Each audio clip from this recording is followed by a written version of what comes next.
The ancient castle was covered with gray clouds, as though the sky itself tried to hide from the world what was happening inside its walls. The stone towers rose upward, their sharp spires slicing through the air, and birds circled around the place, as if they felt that something not human was concealed beneath the palace roof. Everyone who lived in the kingdom knew that on the day when the new bride was coming to the castle, the streets filled with an uneasy whisper. People looked from their windows, not daring to speak about what was going on behind the walls. They already had enough rumors, enough to look at those few women who had once become royal wives and to tremble from horror. These women no longer smiled. Their faces were pale, and their eyes were empty, as though someone had taken their souls away. They moved through the palace like shadows, hardly saying a word. It seemed that their breath was held by some other power. No one had ever seen what happened to them on that first wedding night, but everyone knew that there, in the darkness on the sacred bed of marriage, a nightmare was hiding that destroyed them forever, so people said. It was said that everything had begun many centuries earlier, when the first of the kings made an agreement with the darkness. He desired eternal power and wealth, and in exchange he gave something far greater than gold or the blood of his enemies. He gave his dearest wife, turning her into the victim of a secret ritual. From that moment, the destiny of every royal bride was fixed. In return for the fortune of the family, she was offered as a sacrifice to a mysterious and merciless covenant. And every king, upon taking the throne, knew that to keep his rule, he must continue the ceremony. That is why, when the new princess approached, the people did not celebrate her arrival. There was no music, no joy in the streets, only cold and heavy silence. The citizens bowed their heads, hiding their eyes, whispering prayers so that at least her soul might find peace after what awaited her. They knew that she would never come out of there alive. Even within the castle walls, the whisper never stopped. The servants always spoke quietly, with trembling hands, telling stories about the noises that came from the dungeons at night. Muffled blows, wheezing, sometimes such desperate screams that it seemed as if the earth itself trembled. Those who were brave enough admitted they had heard the creaking of iron, the clicks of locks, and the cracking of bones. But no one dared to talk about it loudly. The royal ears were everywhere, and those who spoke too much disappeared without a trace. With each generation, the ritual became darker and more terrifying. In the old chronicles hidden in monastery crypts, there were notes describing the mystery of marriage at court, but the pages were covered with blood. The letters were twisted, as if the parchment itself tried to resist. The monks wrote that every union between the king and his young wife required the opening of the doors, but no one knew what that meant. Some thought that it was only a symbol, the opening of the path to darkness, allowing evil spirits to enter the world. Others whispered that the doors were the living body of a woman, torn and broken until her blood flowed into a special vessel needed for the ritual. And now another carriage was approaching the palace. Its wheels rumbled along the cobblestone road, and the sounds echoed under the hollow stone vaults of the city gates. The people were silent, stepped aside, crossed themselves, and whispered curses under their breath. Inside sat a young princess, the future queen, whose eyes were filled with both hope and fear. She still did not know what awaited her. Her heart trembled with the expectation of a new life, but deep inside there was already anxiety. The faces of the courtiers were too dark in their eyes, and the city met her with too strange a silence. When the gates of the palace closed behind her, it seemed as if the sun had gone out. The day became darker, the air heavier. The smell of dampness and decay filled the corridors, and only a few torches tried to drive away the darkness. On the palace walls hung ancient paintings with scenes of wedding processions, but the faces of the bride and groom were distorted, as if the painter had drawn them in the hour of pain. The princess did not know that these paintings were not imagination but a reflection of truth. The servants led her through endless corridors, and with each step she felt an invisible cold gaze. Shadows slipped across the corners, and it seemed that behind every turn someone was standing and watching. She had heard stories about the grandeur of the palace, but she saw only cold stones covered with cracks and windows behind which black crows circled late in the evening. When the evening came, She was served dinner in a huge hall. The tables were full of food, but almost no one ate. The courtiers who sat near her looked at her with cold curiosity, like at a rare bird that would soon be locked in a cage. They smiled with their lips, but there was not a drop of warmth in their eyes. It seemed that each of them knew the secret that she would learn only at night. Then an old maid came up to her, her face wrinkled and tired. She did not say a word, only bent down, as if to adjust her dress, and whispered so quietly that no one else could hear, "Run before it's too late." But where could she run? The castle was surrounded by walls, guards, forests, and swamps. The girl trembled, but pretended not to hear. She noticed how the old maid immediately turned pale, as if realizing that her words might cost her life. That night, the princess heard for the first time a strange sound that came through the thin walls somewhere deep within the palace. It was neither a moan nor a cry. Sometimes it turned into laughter, hoarse and insane, so much that blood ran cold in her veins. She could not fall asleep for a long time, and when she finally closed her eyes, she saw women in white wedding dresses, distorted, with torn faces and empty eyes, and all of them reached out toward her. She screamed, woke up in cold sweat, and heard a heavy step, as if someone huge and slow was passing nearby. And in that moment she realized for the first time that her fate was already sealed. Everything around her seemed filled with dreadful horror.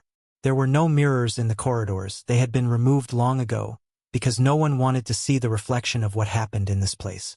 The torches smoked, as though they resisted burning themselves. Darkness ruled in every corner, thick, almost alive, and sometimes it seemed to her that it was moving, breathing, and staring at her. The old rumors, once only words, began to come alive in her thoughts. She recalled the tales she had heard as a child, that the French throne had been built upon the suffering and blood of women. Back then she laughed, thinking these were terrible stories for timid peasant children. But now these legends breathed nearby, becoming real. Outside, in the courtyard, the wind shook the trees, and their branches scratched against the stone like claws. The moon hid behind the clouds, and not a single star shone. It seemed that the night itself hid the horror that was to be revealed when the time of the wedding ceremony arrived. Everyone in the kingdom knew that tomorrow there would be another scream, new moans, another soul brought as an offering. The people had grown used to it. For them, it became part of life, as ordinary as the change of the seasons. They knew that the king's power depended on his wives, and no one dared to rebel. For what could a person do against a curse lasting through centuries? Thus the day ended, and the night awaited her. The first wedding night, of which there were legends that froze the blood even of the bravest warriors. But until that night came, a few hours still remained, and every minute stretched before her like eternity.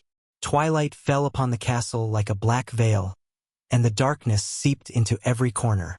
It seemed that the night itself already knew what was about to happen there in the coming hours and hurried to cover this place from prying eyes.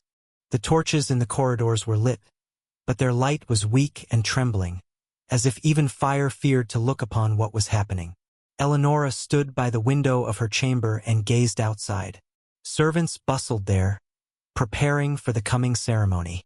In their hands were not wreaths of roses, nor rich fabrics, but heavy chests, chains, and strange instruments she could not see clearly in the dark. All of it seemed absurd to her, but when she tried to ask a maid, the woman lowered her eyes and muttered something quickly about tradition. The closer the hour came, the faster her heart beat, and there was no joy in it, only animal fear. She knew she could not escape anywhere. The doors of her chambers were locked from the outside. Guards stood at the entrance, and the walls of the castle were so thick that even a scream could not reach the streets. Soon they came for her. Two women in long black garments entered the room. Their faces were hidden behind veils, and only their hands, dry and bony, revealed their age. They said nothing, only motioned her to follow. Eleonora trembled but obediently stepped into the corridor. It was so quiet that only the echo of her heels and her own breathing could be heard. They led her down a spiral staircase, deep underground. The stone steps were wet, the air smelled of dampness, and it grew heavier with each step. Something sticky slid down her cheek, but she did not dare look down.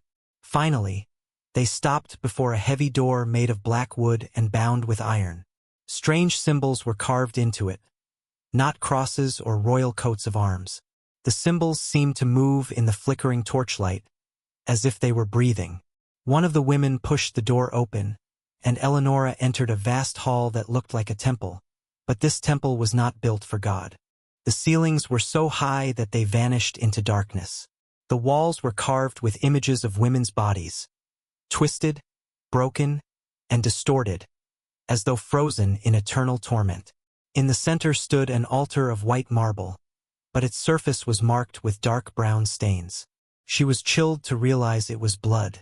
Men in long red robes stood around it, their faces hidden by masks. One wore a mask with a long nose, another with enormous empty eyes, and a third shaped like jaws with animal teeth. They turned to her silently, and that silence was more terrible than any cry.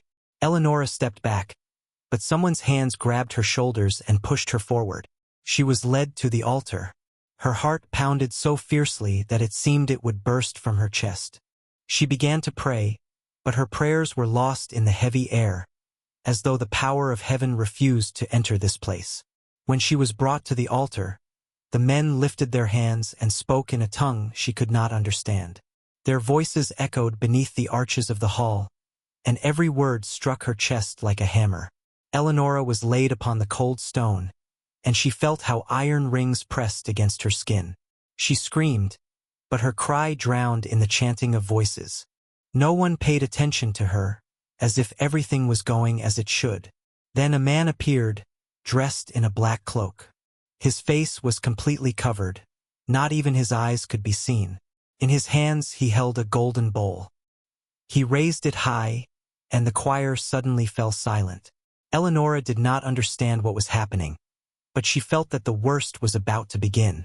The man placed the bowl beside her head, and two others approached. One held a long iron rod with a sharpened end.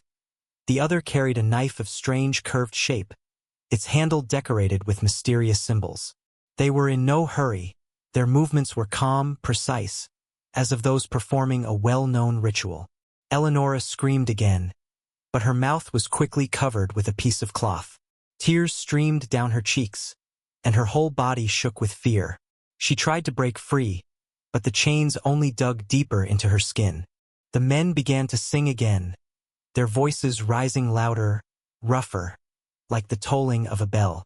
The iron rod touched her body. She flinched from its coldness, but soon it grew hot, and her skin hissed. The smell of burning flesh spread through the hall. Her muffled scream tore through the cloth, turning into a hollow wail. The knife touched her thigh slowly, almost tenderly, yet behind that touch lurked unbearable pain. It traced lines along her body, and blood immediately welled from them. Each drop of blood flowed into the golden bowl. The man in the black mantle lifted it again and again, as if filling not a vessel, but something invisible, something beyond human sight. Eleonora fainted, yet each time the pain dragged her back. She saw shadows on the walls come alive, female figures emerging from the distorted carvings, faceless eyes staring at her, hands reaching out. She understood that these were the souls of those who had been here before her. Their bodies were destroyed, but their souls remained in this hall forever, now part of the ritual. Her hair was wet with sweat and blood. Her body trembled, but the chains held her fast. She felt the knife cutting deeper into her skin, the blood flowing, the bowl filling. The chanting grew louder, turned into a cry, into a howl, and suddenly it seemed to her that the walls themselves began to move, the stones sinking along with her. At some point, the cloth in her mouth tore, and she screamed with all her strength. The scream was so powerful that everything froze for a moment. Even the torches flickered, and the darkness thickened. But no one heard her. Her voice dissolved within the walls, becoming part of the same choir that would echo for the next bride. She felt her body weakening, her strength leaving her.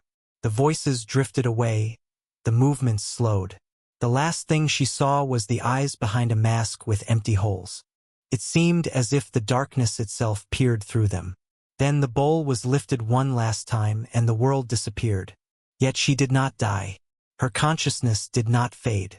It remained here, chained to this hall, these walls, these cries. She became another shadow, another echo that would haunt the next victim. And in that instant, she understood the terrible truth. The wedding night in the palace was not a union, not the beginning of a new life. It was a sentence, a curse laid upon every woman who dared to enter this castle. Candles burned in the upper chambers, where servants prepared for the morning celebration that would announce a new union.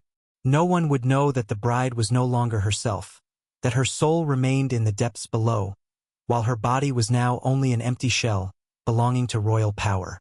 And so it went on for centuries. Every new princess brought with her a glimmer of hope. But hope always turned into a scream, into blood, into a curse. The castle fed on it, the royal power thrived on it, and no one dared to end this horror.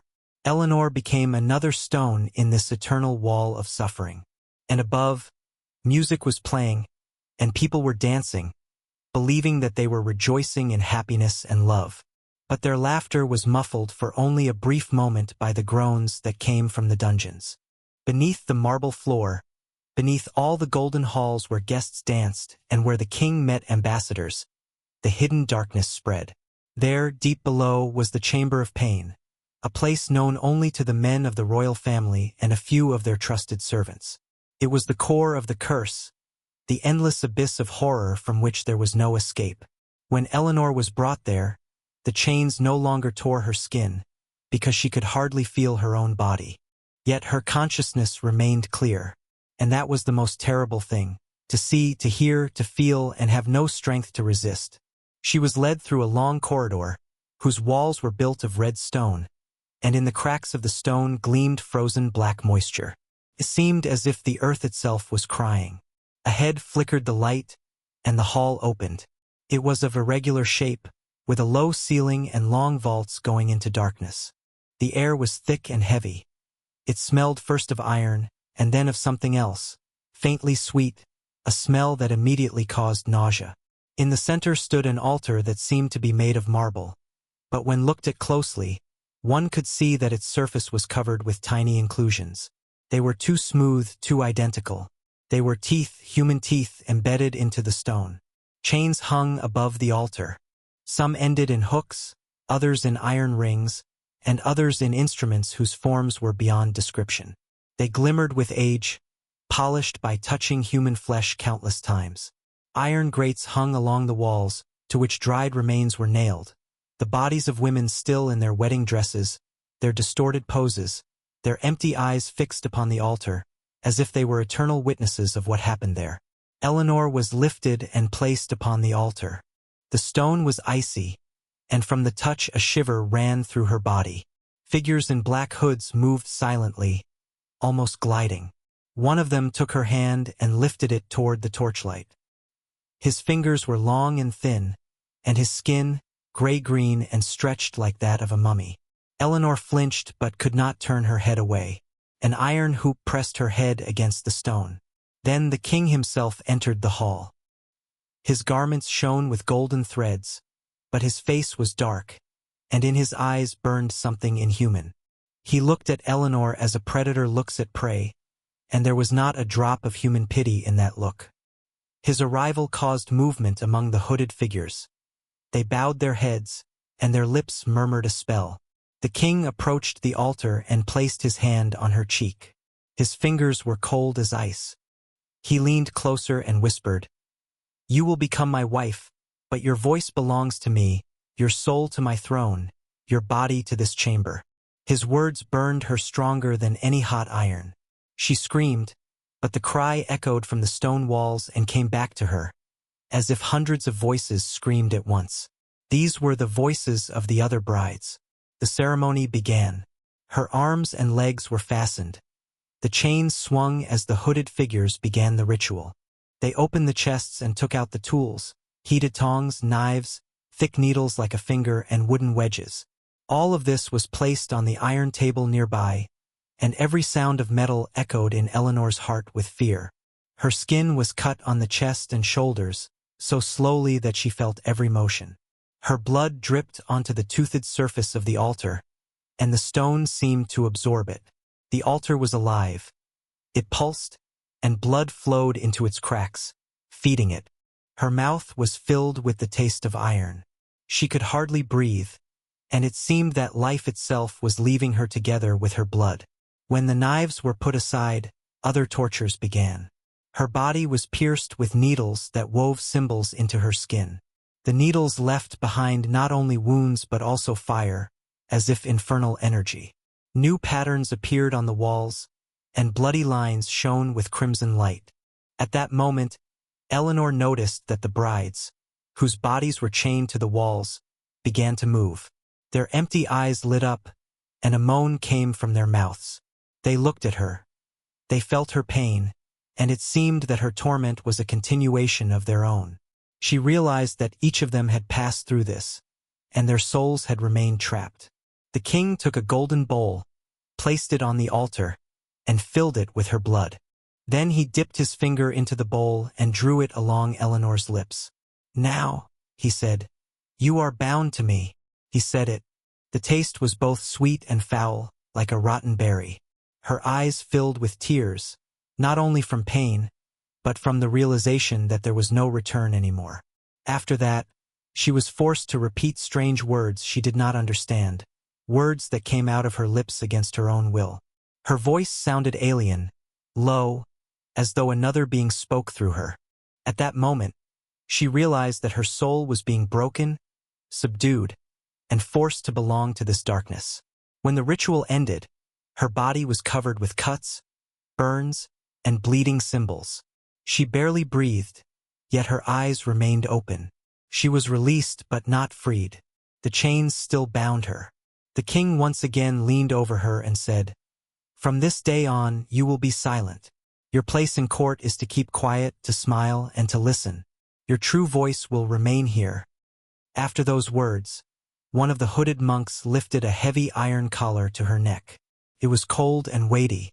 When it was locked, she felt something break inside her. The attempt to speak produced only a rasping wheeze. Her voice vanished. Now she became one of them, one of those wives who moved through the palace like shadows. Their souls remained here, in this chamber, while their bodies became mere shells, ornaments for feasts and royal celebrations. Before she was carried back to her chamber, she saw the hooded figures beginning another ceremony. They wiped the blood from the altar, placed the tools back into the chests. Everything was calm and habitual, as though it were not horror, but daily labor. They had done this hundreds of times, and each new bride simply continued the endless chain. When Eleanor was lifted back up the staircase, the world reappeared before her eyes. She saw only the flickering of torches, heard the rattling of chains, and smelled blood soaked into her hair and skin. But the worst thing was that deep inside her she now heard foreign thoughts, alien voices that lived within her mind. They belonged to those who had died before. They whispered to her, "You will never leave. You are forever with us." That night, in her chambers, no one heard her scream, because the scream was inside. Outwardly, she sat motionless in a chair, her face pale, her eyes empty. She tried to speak a word, but could not. Her lips trembled, yet no sound came out. And in the morning, when the king appeared before his people, he presented the new queen. She stood beside him, beautiful but silent.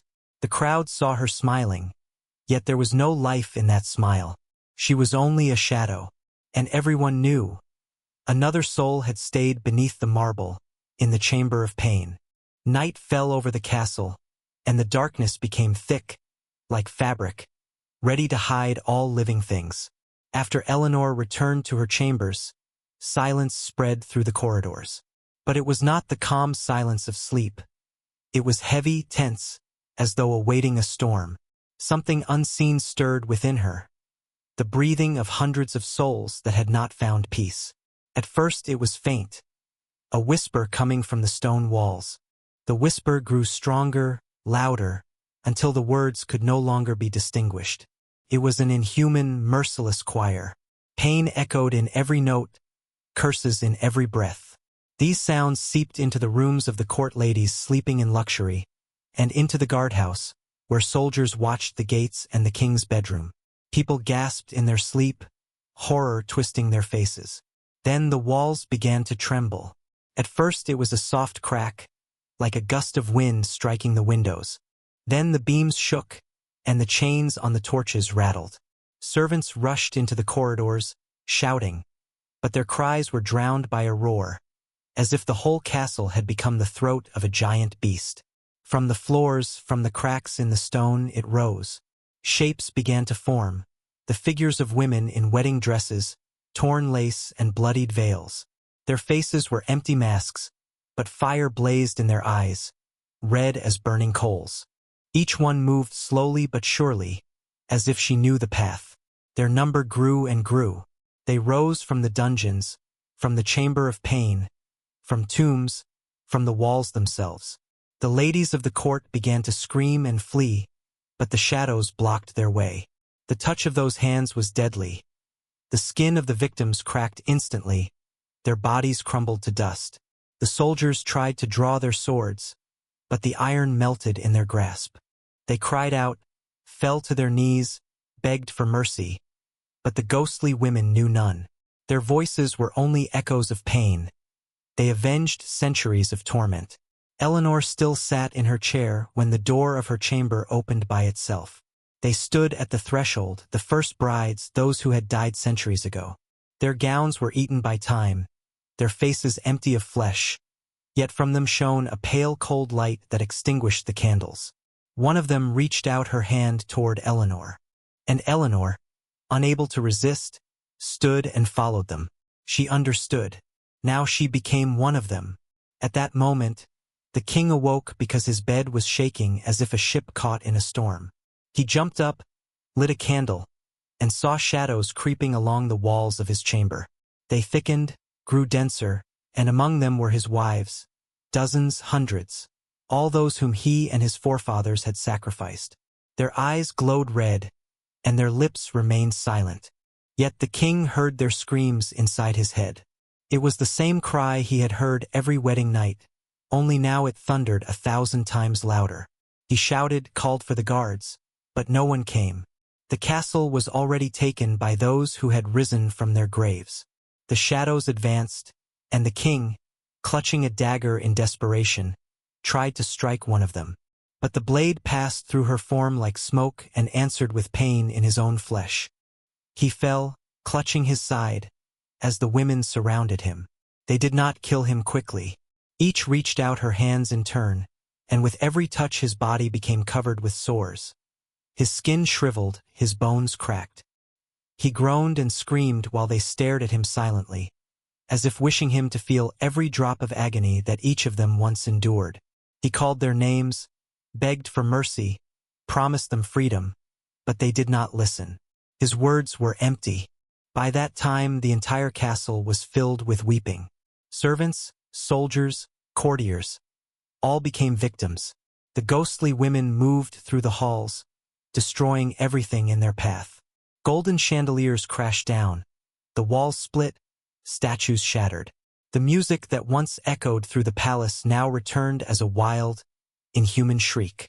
Eleanor walked at the center of this nightmare, surrounded by the dead brides. Her eyes were hollow, her lips silent, but within, she felt power. The voices that once tormented her no longer caused pain. They had merged with her mind. She was one of them, and yet something greater. She knew that it was her cry, her blood, that had become the final drop filling the bowl. And now that bowl had overturned, casting its curse upon the royal line. When the king at last fell silent, his body collapsed upon the stone floor of his chamber.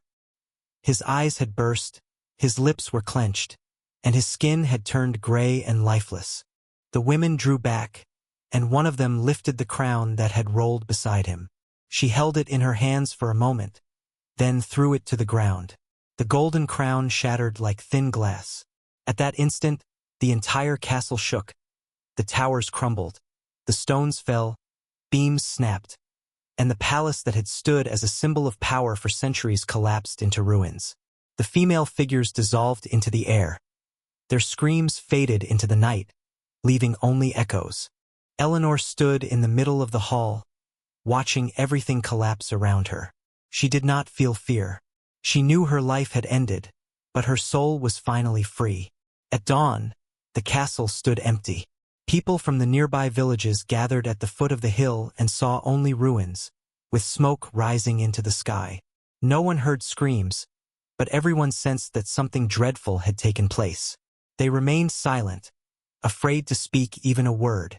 Since then, they say that at night, among the ruins, women's voices can still be heard. Sometimes weeping, sometimes laughter, sometimes songs so beautiful and terrifying that one's heart freezes. No one dared to come near the castle, and over time the forest and darkness swallowed it. But one legend endured. They said that if a girl in a white dress were ever to enter, the walls would awaken and the shadows would rise once more. They would call her, draw her toward them, so that she too would join their number, and then the castle would again fill with screams, and the curse, silenced for a short time, would return to the world. Eleanor and hundreds of other brides would never disappear. Their souls remained there forever, guarding the ruins and punishing anyone who dared to revive the throne built upon their suffering.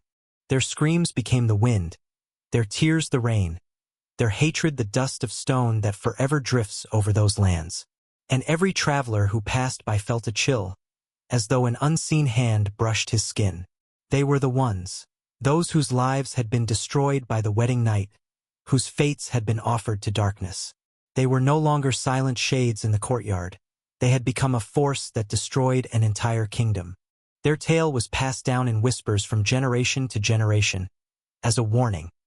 Never trust wealth, never envy the throne, never believe in the splendor of royal weddings, for eternal darkness may be hiding behind it.